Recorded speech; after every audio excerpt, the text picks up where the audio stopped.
On peut dire que le livre des Actes des Apôtres montre le dynamisme du royaume de Dieu. Le titre même du livre, Actes en anglais, signifie agir ou se mouvoir. Ainsi, en lisant les Actes des Apôtres, nous pouvons voir le grand dynamisme du royaume de Dieu. Plus nous méditons profondément sur les actes, plus notre vision s'élargit, notre perception du royaume de Dieu devient claire et nous développons un saint désir pour le royaume de Dieu.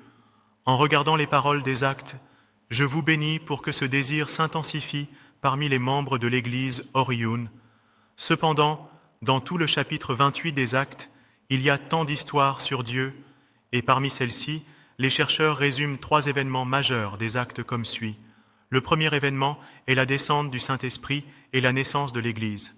Lisons ensemble le verset 2.2 des Actes des Apôtres.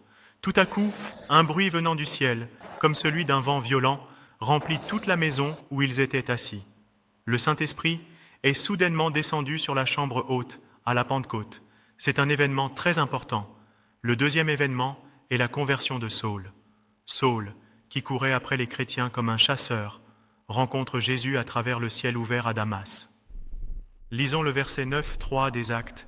Comme il était en route et qu'il approchait de Damas, tout à coup, une lumière venant du ciel brilla autour de lui.